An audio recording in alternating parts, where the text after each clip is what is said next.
Isang umaga, paggising mo, tiningnan mo ang iyong sarili, at napagtanto mong may isang bagay na inakala mong tuluyan, nang nawala ay biglang nagbalik. Sa edad na 73, naramdaman mong muli ang kislap na iyon, ang kumpiyansa, ang pintig ng enerhiya, ang tahimik na kapangyarihan ng pagiging isang lalaki, at ang pinaka nakakagulat na bahagi, hindi ito nanggaling sa isang tableta, reseta, o anumang pamamaraan. Nagmula ito sa pagdaragdag lang ng isang simpleng bitamina sa isang basong tubig. Ang pangalan ko ay Elena Marisa Santos. Isa akong urologist at men's health specialist na may higit sa 30 taong karanasan sa pagtulong sa mga kalalakihan na muling matuklasan ang kanilang lakas, sigla at kumpiyansa.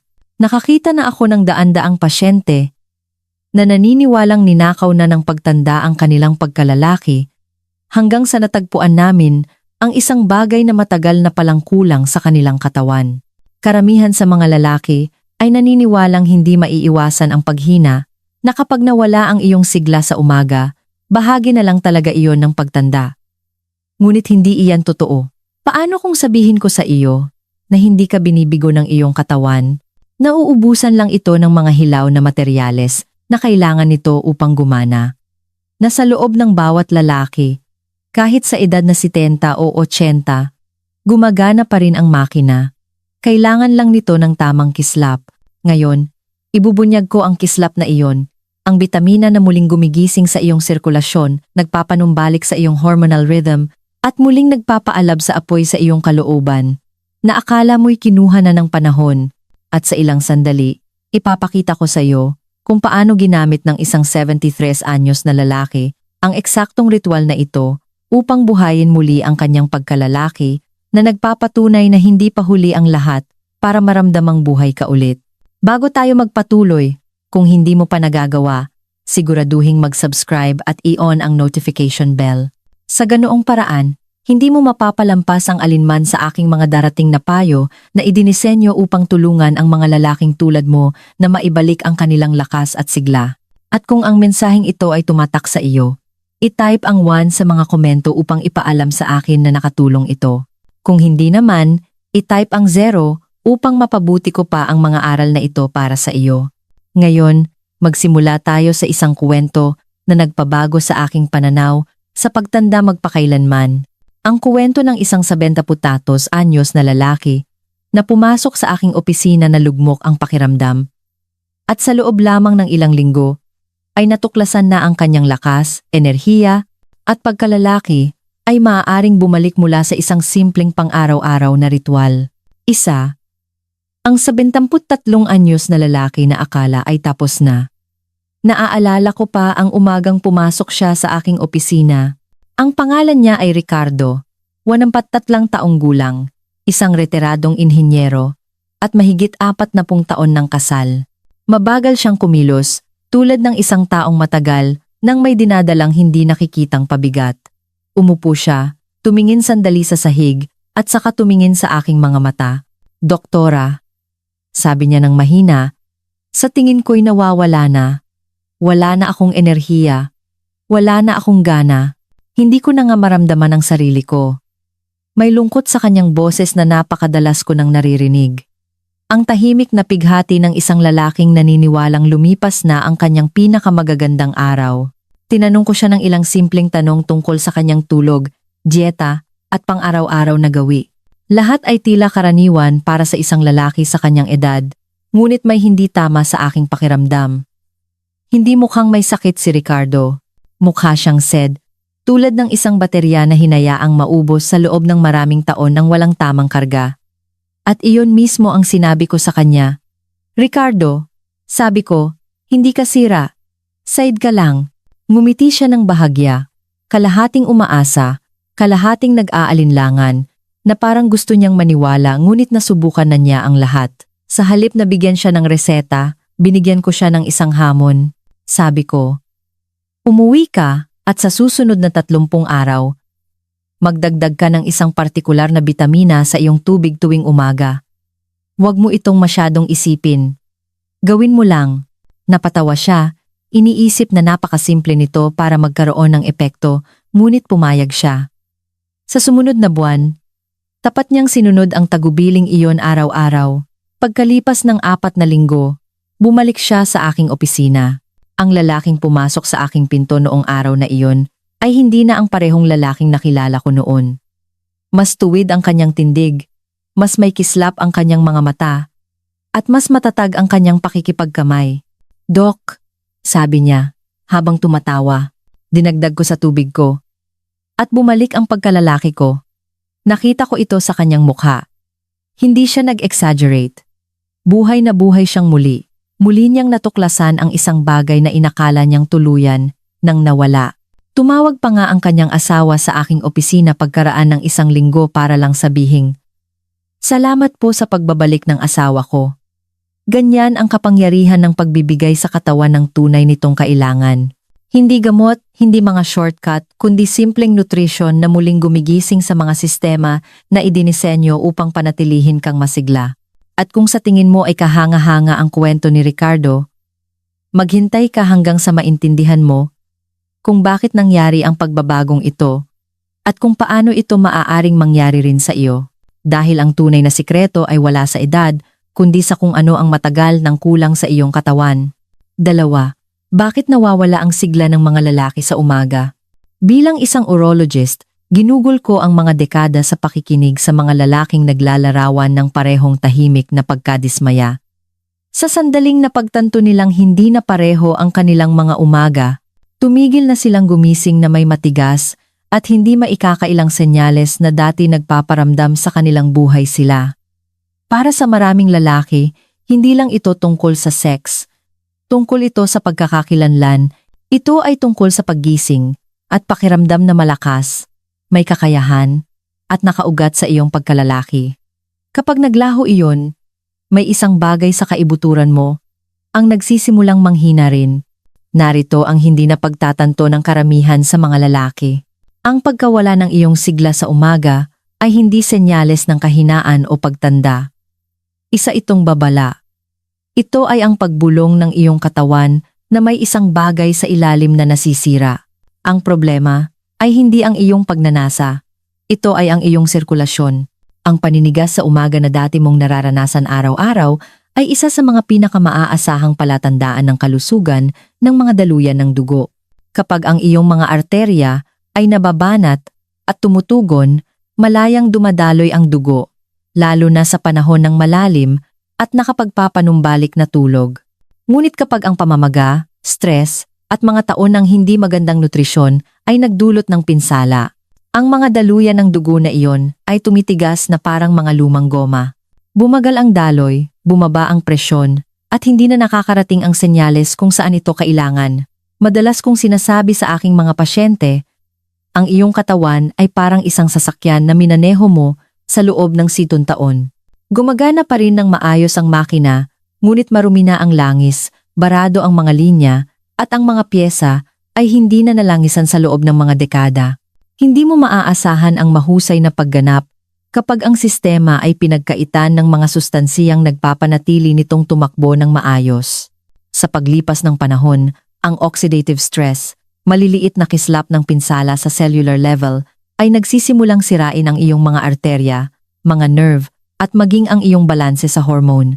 Doon na nawawala ang iyong enerhiya, lumalala ang iyong tulog, at ang kislap ng pagkalalaki ay tahimik na naglalaho. Ngunit narito ang magandang balita. Ang pagkasirang ito ay hindi permanente. Nakakita na ako ng mga lalaki sa kanilang 60s, 70s, kahit 80s na muling nagpaalab sa kanilang sigla nang maintindihan nila kung ano ang tunay na kailangan ng kanilang katawan. Maaari mong ibalik ang daloy ng dugo, muling buuin ang mga pader ng iyong mga daluyan, at ibalik ang mga senyales na tumutukoy sa iyong lakas. Hindi ito tungkol sa pagbabalik ng panahon. Ito ay tungkol sa pagpapanumbalik ng balanse dahil kapag nakuha ng iyong katawan ang matagal ng kulang dito, alam na alam nito kung ano ang gagawin. At iyon ang nagdadala sa atin sa pundasyon ng lahat. Ang simpleng sustansiya na nagsisimula ng proseso ng muling pagbuo mula sa loob palabas. Ito ang parehong bitamina na nagpabago sa kwento ni Ricardo, at maaaring ito na ang isang bagay na matagal nang hinahanap-hanap ng iyong katawan. 3. Ang unang susi, Vitamin C, ang tagapagtayo muli. Kapag una kong sinasabi sa aking mga pasyente na isa sa pinakamakapangyarihang kasangkapan para maibalik ang kanilang sigla ay isang bagay na kasing simple ng vitamin C, karaniwan nilang binibigyan ako ng ganoong tingin. Kalahating natutuwa, kalahating nagdududa. Vitamin C? Hindi ba't para lang iyon sa sipon, Doc? Naiintindihan ko kung bakit sila nagtatanong. Nasanay tayong isipin ang vitamin C bilang isang mura, ordinaryong suplemento. Isang bagay na iniinom natin kapag nararamdaman nating magkakasipon tayo. Ngunit ang totoo, ang vitamin C ay isa sa mga pinakapambihirang tagapagtanggol ng sigla ng lalaki na idinisenyo ng kalikasan. Hindi lang ito isang immune booster. Ito ang pundasyon ng sistema ng pagkumpuni ng iyong katawan. Sa loob ng mga arterya, nerve, at tissue ng bawat lalaki, libu-libong maliliit na reaksyon ang nangyayari bawat segundo. Ang mga prosesong ito ay umaasa sa balanse, ngunit sa pagtanda, stress, at hindi magandang dieta, nawawala ang balanseng iyon. Ang mga free radical, mga hindi matatag na molekula ng oxygen, ay nagsisimulang magtalunan sa iyong daluyan ng dugo na parang mga kislap mula sa isang hasaan. Sinira nila ang mga pader ng iyong daluyan ng dugo, kinakain ang iyong collagen, at lumilikha ng tinatawag kong tahimik na paninigas. Ang mabagal, hindi nakikitang proseso na sumasakal sa iyong daloy ng dugo sa paglipas ng panahon. Iyon ang nagpapabago sa masiglang sirkulasyon tungo sa pagod at hindi tumutugon na mga arterya. Ang vitamin C ang iyong kalasag laban sa pinsalang iyon. Kinukuha nito ang mga free radical bago pa man sila makapinsala, pinoprotektahan ang iyong mga sel mula sa loob palabas. Ngunit higit sa lahat, tinutulungan ng vitamin C ang iyong katawan na gumawa ng collagen, ang mismong protina na nagbibigay ng istruktura at pagkaelastiko sa iyong mga arterya. Kung walang collagen, nawawalan ng pagkakengkoy ang iyong mga daluyan at nagiging marupok. Kapag mayroon nito, nananatili silang nababanat, kayang bumuka ng malapad, at maghatid ng dugo kung saan mismo ito kailangan.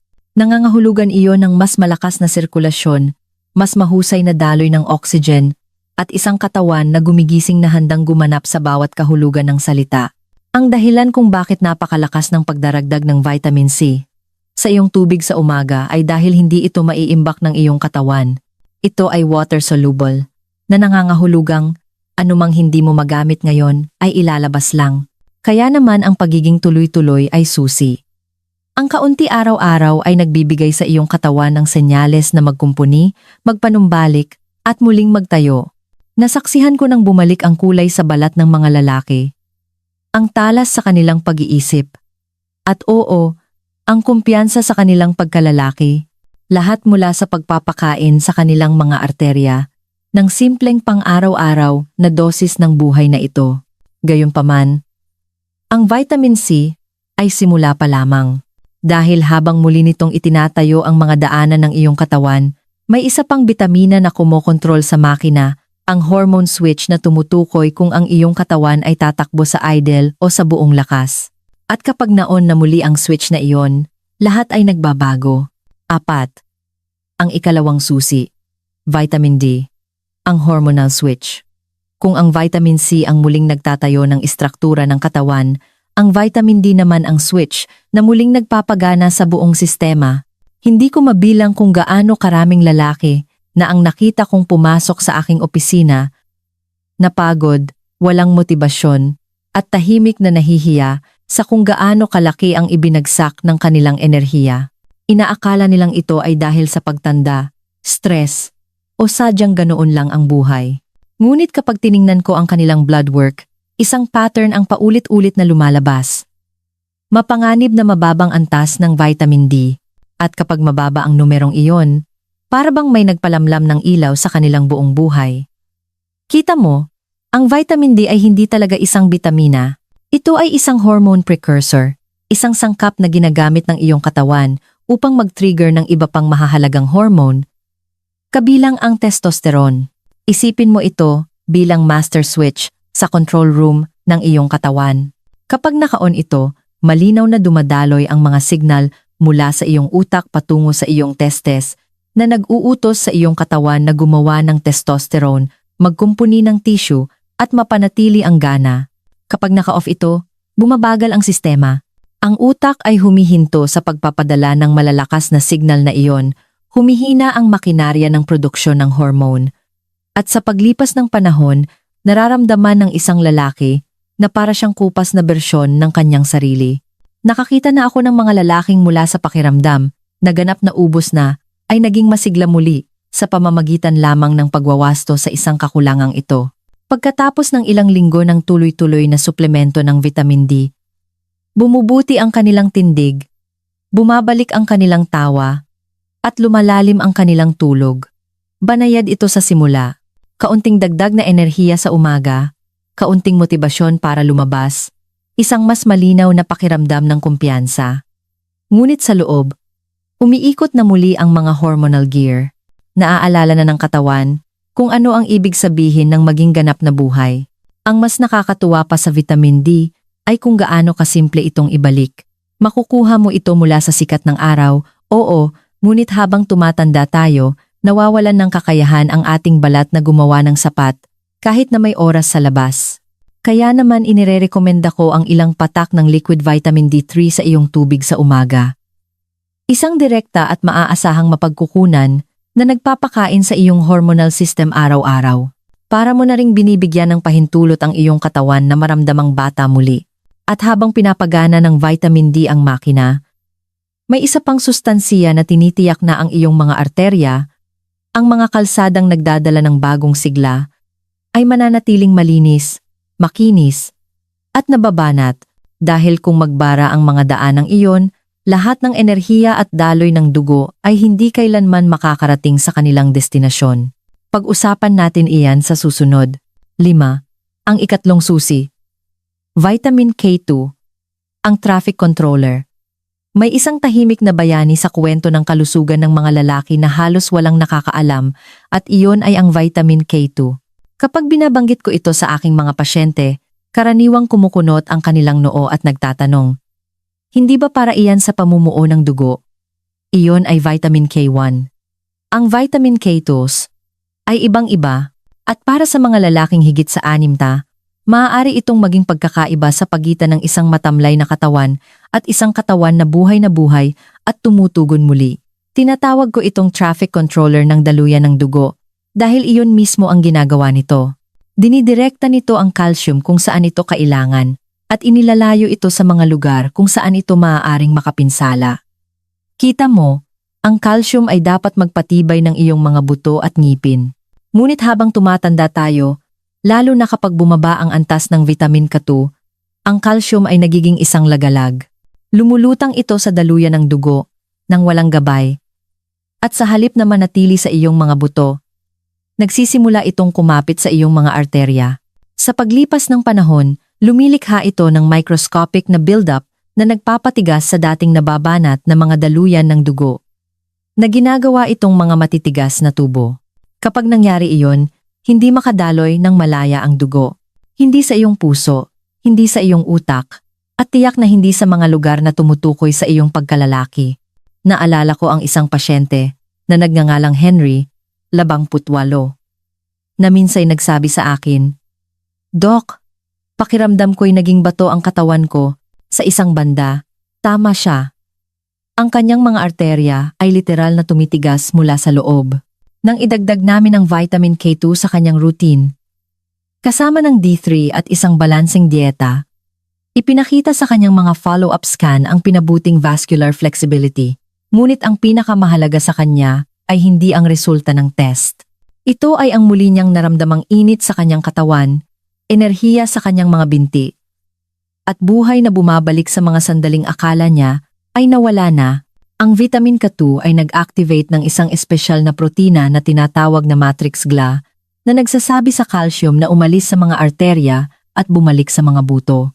Para itong isang cleanup crew na naglilinis ng mga daanan ng iyong circulatory system upang malayang makadaloy muli ang dugo. At kapag ang dugong iyon ay nagsimulang dumaloy ng may lakas at katumpakan, napapansin ito ng mga lalaki sa lahat ng dako sa kanilang enerhiya, kanilang tibay, at kanilang intimate performance. Kaya, Habang ginigising ng vitamin D ang iyong mga hormone, pinapanatiling bukas ng vitamin K2 ang mga channel para sa puwersa ng buhay na iyon na dumaloy ng maayos sa iyong katawan, ngunit may isa pang layer ng proteksyon na kailangan ng iyong mga cell. Isang bagay na nagpoprotekta sa kanila mula sa araw-araw na pinsala at nagpapanatiling bata at matatag sa iyong mga daluyan ng dugo. At kapag naintindihan mo iyon, lahat ng naitayo mo ay lalo pang titibay. 6. Ang huling kalasag. Vitamin E, ang tagaprotekta ng cell. Kung ang vitamin C ay nagtatayo muli, ang vitamin D ay gumigising, at ang vitamin K2 ay naglilinis ng daan, ang vitamin E naman ay nagbabantay. Gusto ko itong tawaging tahimik na tagapag-alaga ng katawan. Ang layer ng baluti na nagpoprotekta sa iyong mga cell mula sa pagkasira ng pang-araw-araw na buhay. Sa paglipas ng mga taon, nakita ko kung paano tahimik na ninanakaw ng oxidative stress ang sigla ng isang lalaki, hindi sa mga biglaang pagsabog, kundi sa pamamagitan ng mabagal na pagkasira.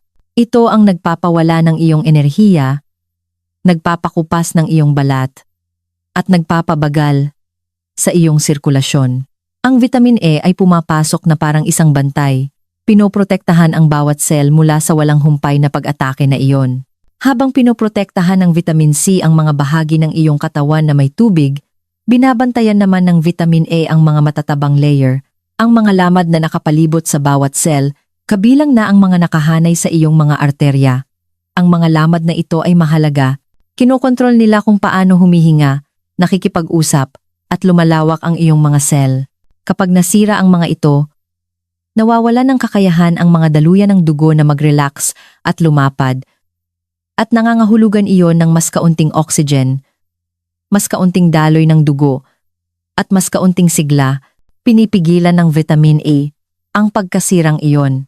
Pinalalakas nito ang mga pader, pinapanatili itong malambot, at binibigyan ang iyong circulatory system ng flexibility na kailangan nito upang gumanap tulad ng ginagawa nito mga dekada na ang nakalipas. Naalala ko ang isang pasyente, si David, 71 taong gulang, na nagsabi sa akin na mabigat ang pakiramdam ng kanyang mga binti at nauubos ang kanyang enerhiya tuwing hapon. Nagdagdag kami ng isang natural na anyo ng vitamin E, partikular ang tocotrienols, sa kanyang regimen. Pagkalipas ng 3 linggo, pumasok siya sa aking opisina na may ningning na hindi ko pa nakikita dati. Sinabi niya sa akin, "Doc, hindi ko alam kung anong nangyayari, pero mas magaan ang pakiramdam ko." Iyon ang ginagawa ng vitamin A. Hindi lang ito nagpoprotekta, ito ay nagpapalaya. Pinalalaya nito ang iyong mga cell mula sa patuloy na pananalakay ng oxidation para sa wakas ay makapag-focus ang iyong katawan sa muling pagtatayo sa halip na sa pagtatanggol. Kapag pinagsama mo ang vitamin E sa iba pang mga sustansiyang tinalakay natin, isang pambihirang bagay ang nangyayari. Hindi lang mas mahusay gumana ang katawan, ito ay bumabata, malayang dumadaloy ang dugo, mahusay na nakikipag-usap ang mga cell, at ang mga sistemang dating parang hindi konektado ay nagsisimulang gumana ng may perpektong pagkakatugma muli. Para kang nagtotono ng isang orkestra na wala sa tono sa loob ng maraming taon. At ang pinakamagandang bahagi ay, kapag protektado na ang iyong mga cell, handa na ang pundasyon para sa pinakapraktikal at nakapagpapabagong buhay na hakbang sa lahat. Ang simpleng pang-araw-araw na gawin na pinagsasama-sama ang lahat ng mga piraso sa isang walang kahirap-hirap na ritual.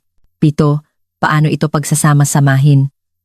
Ang 30 segundong ritual sa umaga. Kapag sinasabi ko sa mga lalaki na ang pagpapanumbalik ng kanilang lakas at enerhiya ay maaaring tumagal ng wala pang 30 segundo sa isang araw, karaniwan silang tumatawa hanggang sa subukan nila ito. Dahil ang ibabahagi ko ay hindi isang milagrong lunas o isang komplikadong programa, ito ay isang simpleng pang-araw-araw na ritual. Isang bagay na napakadali na kapag sinimulan mo, magtataka ka kung bakit hindi mo ito ginawa maraming taon na ang nakalipas.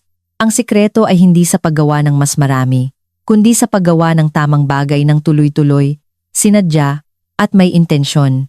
Tuwing umaga bago mag-almusal, magsalin ka ng isang maliit na baso ng tubig. Magdagdag ng isang kurot ng vitamin C powder, ilang patak ng liquid vitamin D3 at ilang patak ng vitamin K2 sa anyong MK7. Haluin ito ng dahan-dahan. Huminga ng malalim at inumin ito ng dahan-dahan. Sa wala pang kalahating minuto, kabibigay mo lang sa iyong katawan ng gatong na hinihiling nito. Ang mga sustansiya na muling nagtatayo ng iyong mga arterya, nagpapagana ng iyong mga hormone, at nagpapanatiling bukas at malakas sa iyong sirkulasyon. Ang maliit na basong iyon ng tubig ay hindi lang hydration. Ito ay isang senyales sa iyong katawan na nagsimula na ang proseso ng pagkumpuni. Nasaksihan ko nang bumalik sa buhay ang mga lalaking dating pagod at walang koneksyon matapos gawing ugali ito. Sa loob ng 1 o 2 linggo, mas magaan ang pakiramdam ng kanilang mga umaga. Bumalik ang kanilang enerhiya. Mas malalim ang kanilang tulog, mas madali silang huminga, at mas tuwid na silang tumayo. Pagkatapos isang umaga, isang hindi maikakailang bagay ang nangyari. Yung tahimik at tiyak na senyales na gumagana na muli ang kanilang katawan, at ang tingin sa kanilang mga mata nang sinabi nila sa akin iyon, ay ang tingin ng isang lalaking muling natagpuan ang kanyang sarili. Ang ritual na ito ay hindi tungkol sa mabilis na resulta. Ito ay tungkol sa pagiging tuloy-tuloy. Bawat araw ay nagpapatong sa nakaraan, nagkukumpuni, nagpapanumbalik, at muling gumigising sa mga sistemang pinatahimik ng panahon at stress. Kung mas matagal kang mananatili dito, mas magiging malakas ang iyong mga resulta.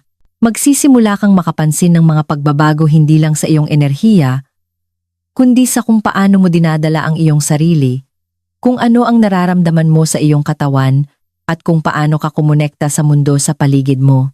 At narito ang pinakamagandang bahagi, kapag naramdaman mo ang pagbabagong ito, kapag naranasan mo kung ano ang pakiramdam ng tunay na pagpapanumbalik, hindi mo na nanaising bumalik pa.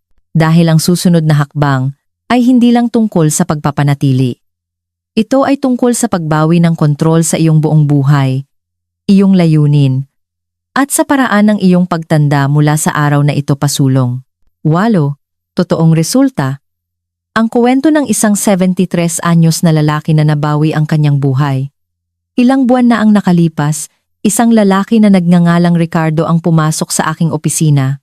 73 taong gulang. Bahagyang hukot ang mga balikat.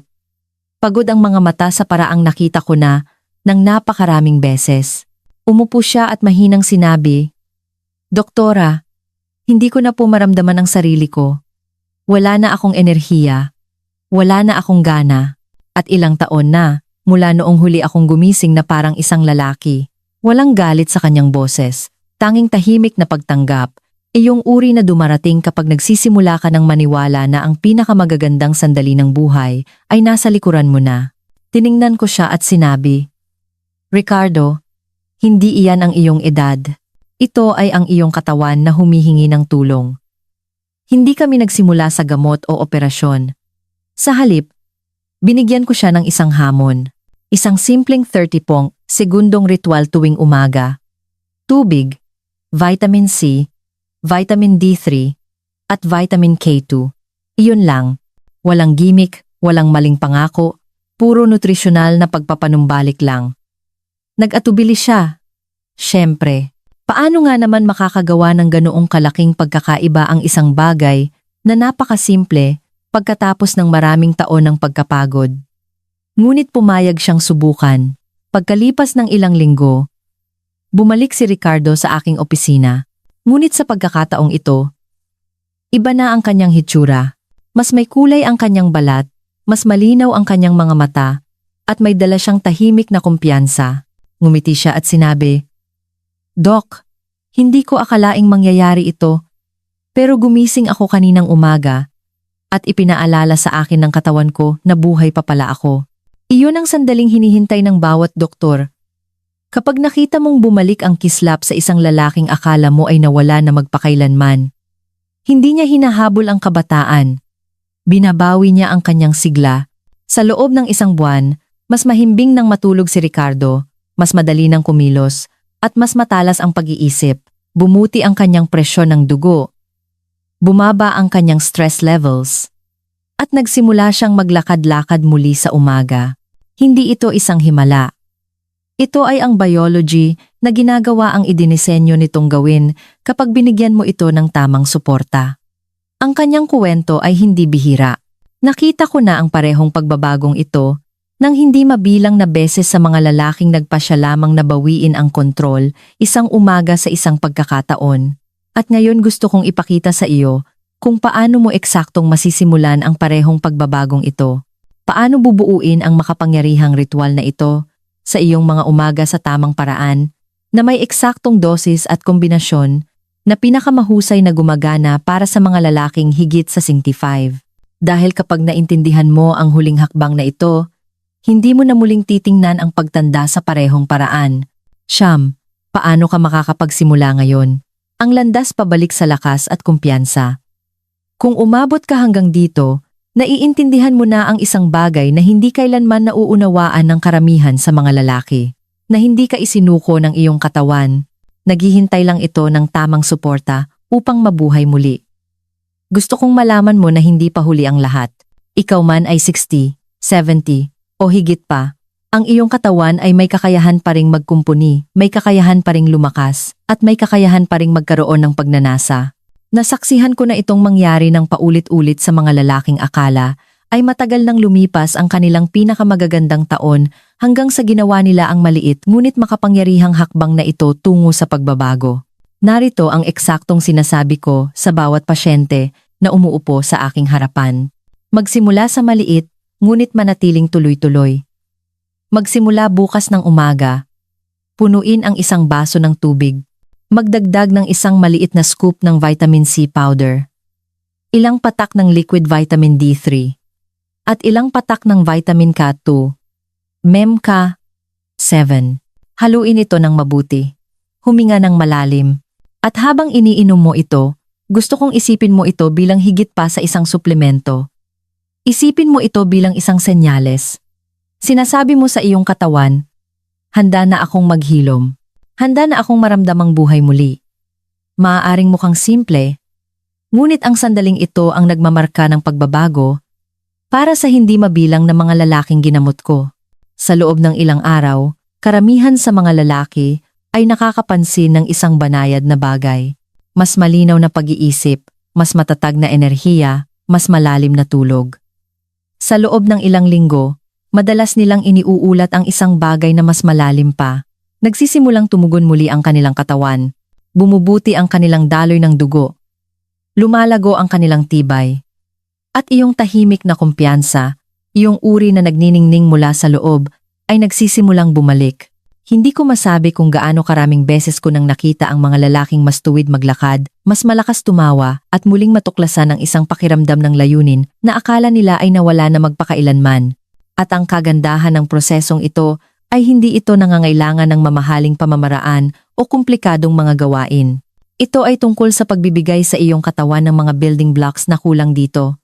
30 segundo lang tuwing umaga para pakainin ang iyong sirkulasyon, protektahan ang iyong mga arterya, at muling pag-alabin ang mga signal ng hormone na nagtutulak sa iyong sigla. Bawat lagok ay nagiging isang paalala na ang pagtanda ay hindi nangangahulugang paghina.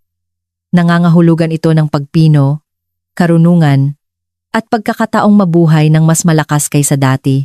Kaya, habang sinisimulan mo ang paglalakbay na ito, tandaan mo ito, ang pagiging tuloy-tuloy ay lumilikha ng pagbabago. Bawat baso sa umaga ay hindi lang isang ugali. Ito ay isang pangako sa iyong sarili. Dahil sa susunod na seksyon, ipapakita ko sa iyo kung paano pananatilihin ang pag-unlad na ito sa pangmatagalan at kung paano gawing pinakamakapangyarihang taon ng iyong buhay ang iyong 60s, 70s at higit pa. 10. Pananatiling tuloy-tuloy. Ginagawang panghabambuhay na sigla ang isang simpleng ugali. Ang katotohanan tungkol sa pagbabago ay hindi ito tungkol sa isang malaking tagumpay. Ito ay tungkol sa kung ano ang pinipili mong gawin araw-araw pagkatapos noon. Nakakita na ako ng mga lalaking nagsimula ng malakas. Naramdaman ang hindi kapani-paniwalang pakiramdam pagkatapos ng ilang linggo. At pagkatapos ay dahan-dahang bumalik sa mga lumang gawi. Ang pangunahing pagkakaiba sa pagitan ng mga nagpapanatili ng kanilang sigla at ng mga nawawalan nito ay hindi edad, genetika, o swerte, Ito ay ang pagiging tuloy-tuloy. Ang tunay at pangmatagalang pagbabago ay nangyayari kapag ang tatlong segundong ritual na iyon ay nagiging kasing natural ng pagsisipilyo sa umaga. Madalas kong sinasabi sa aking mga pasyente, nakikinig ang iyong katawan sa kung ano ang madalas mong ginagawa, hindi sa kung ano ang paminsan-minsan mong ginagawa. Kapag binibigyan mo ito ng kailangan nito araw-araw ang mga bitamina, ang hydration, ang pahinga nagsisimula itong magtiwala muli sa iyo. Nagsisimula itong makipagtulungan sa iyo. Hindi laban sa iyo. Bawat baso ng tubig sa umaga na pinatibay ng vitamin C, D3 at K2 ay nagiging isang tahimik na gawa ng pangako. Muli mong itinatayo ang iyong pundasyon molekula sa molekula, cell sa cell, at sa paglipas ng panahon, ang mga maliliit na pagpiling iyon ay nagbubunga ng isang bagay na pambihira. Hindi lang mas mahusay na paninigas o mas malakas na enerhiya, kundi isang pakiramdam ng kontrol sa iyong buhay na maaaring hindi mo naramdaman sa loob ng mga dekada.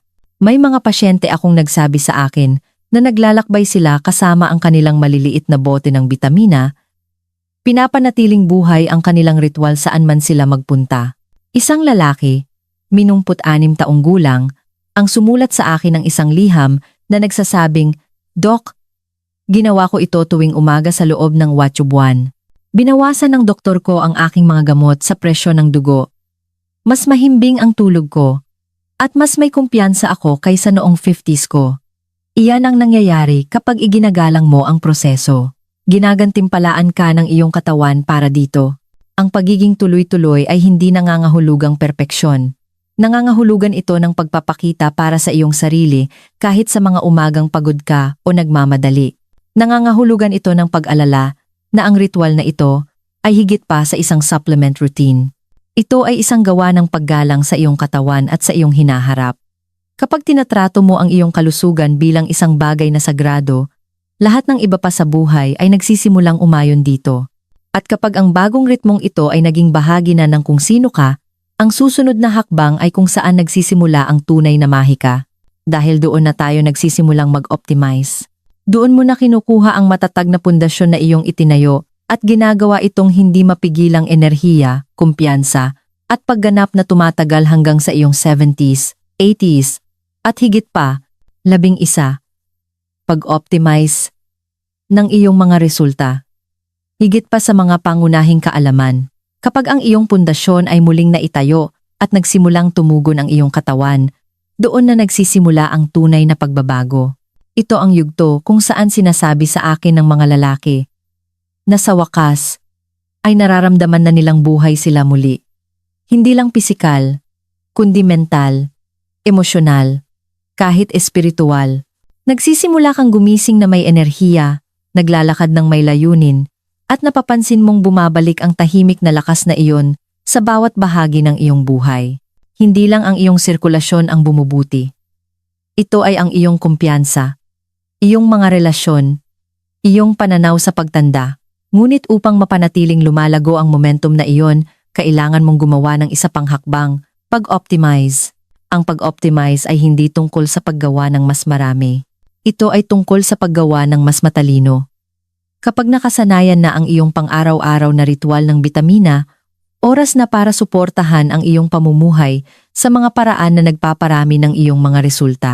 Nangangahulugan iyon ng pagdaragdag ng paggalaw, hindi nakakapagod na mga ehersisyo, kundi banayad at tuloy-tuloy na aktibidad na nagpapanatili sa daloy ng dugo sa mga bagong nababanat na arterya. Ang isang mabilis na paglalakad sa umaga, magaan na resistance exercises, o kahit malalim na paghinga ay maaaring gumawa ng napakalaking pagkakaiba. Pinapanatili ng paggalaw na mataas ang iyong mga antas ng nitric oxide, na nangangahulugang mas mahusay na daloy ng dugo, mas matalas na pag-iisip, at mas malakas na pagganap kung saan ito pinakamahalaga. Nangangahulugan din ito ng pagbibigay pansin sa pahinga. Karamihan sa mga lalaki ay binabaliwala ang recovery. Ngunit, sa panahon ng malalim na tulog, muling nagtatayo ng testosterone ang iyong katawan, nagkukumpuni ng mga daluyan, at nag-aalis ng mga lason. Kaya, bantayan mo ang iyong pahinga. Tulad ng pagprotekta mo sa iyong pinakamahalagang pag-aari. Dahil ito nga iyon, Pagsamahin iyon sa isang balansing dieta na mayaman sa whole foods, healthy fats, at hydration, at gagana ang iyong mga bitamina na parang orasan, naghahatid ng oxygen at sustansiya kung saan mismo ito kailangan. Nakakita na ako ng mga lalaki sa kanilang 70s na nabawi ang tibay para maglakbay, mag-hike, at muling kumonekta ng intimate sa kanilang mga partner. Hindi dahil uminom sila ng isang milagrong suplemento, kundi dahil na-master nila ang ritmo ng pang-araw-araw na pangangalaga. Ang kanilang sigla ay naging isang pamumuhay, hindi isang gawain. Hindi na nila iniisip ang pagtanda. Nag-focus sila sa mas mahusay na pamumuhay. Ang pagbabagong iyon sa mindset ay nagbabago ng lahat. Kaya, kung sinimulan mo ang paglalakbay na ito, huwag kang huminto sa mabuti. Layunin mong maging pambihira. Muli mong itinayo ang pundasyon. Kaya kung sinimulan mong itinayo ang pundasyon, ngayon na ang oras para patibayin ang istruktura upang mabuhay hindi lang ng mas matagal, kundi ng mas malalim, mas buo, at mas makapangyarihan kaysa dati. At habang papalapit tayo sa huling bahagi ng mensaheng ito, gusto kong iwanan ka ng isang bagay na tunay na personal. Isang pangwakas na pagninilay na maaaring magbago sa iyong pananaw sa pagtanda, pagkalalaki, at sa mga darating na taon. 12. Conclusion. Ang pagbabalik ng lakas, dangal, at layunin. Kapag binabalikan ko ang mga dekada na ginugol ko sa paggamot sa mga lalaki, isang katotohanan ang nangingibabaw sa lahat. Hindi kinukuha ng pagtanda ang iyong lakas. Ang pagpapabaya ang gumagawa nito. Ang katawan ay kahanga-hangang mapagpatawad kapag binibigyan mo ito ng kailangan nito. Nakakita na ako ng mga lalaki sa kanilang 60s, 70s, kahit na sa kanilang 80s na binago ang kanilang buhay hindi sa pamamagitan ng operasyon o gamot, kundi sa pamamagitan ng pagiging tuloy-tuloy, kamalayan, at isang panibagong paggalang sa kanilang sariling biology.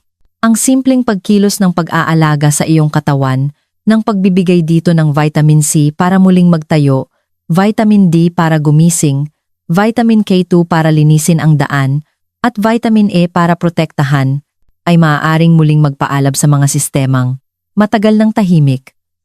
Para kang nanonood ng isang aandap-andap na apoy na lumalaki at nagiging isang matatag na siga muli. Naaalala ko pa ang araw na bumalik si Ricardo upang sabihin sa akin, "Doc, hindi ko akalaing posible ito. Pakiramdam ko'y binigyan ako ng pangalawang pagkakataon."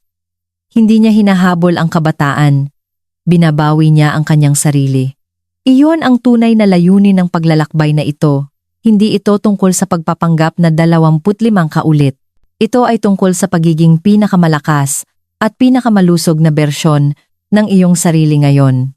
Dahil kapag nagsimulang dumaloy muli ang iyong katawan, kapag malayang dumadaloy ang iyong dugo, kapag nagkakatugma ang iyong mga hormone, kapag ang iyong enerhiya ay dumadaloy sa iyo, isang pambihirang bagay ang nangyayari, hindi ka lang nakakaramdam ng ginhawa, nararamdaman mong buo ka ulit.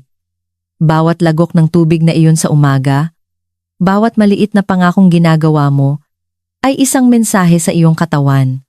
Mahalaga ka pa rin sa akin. Naniniwala pa rin ako sa aking lakas. At nakikinig ang iyong katawan. Nagsisimula itong magtiwala sa iyo, ayusin ka, at gantimpalaan ka. Yung tahimik na senyales na ginigising mo. Yung nagsasabi sa iyo na bumalik na ang iyong pagkalalaki, ay hindi lang biology. Ito ay paraan ng iyong katawan na magpasalamat. Kaya habang sumusulong ka mula rito, dalhin mo ang mensaheng ito. Hindi pa huli ang lahat para magsimula. Ang mga bitamina, ang gawi, ang pagiging tuloy-tuloy mga kasangkapan lamang iyan.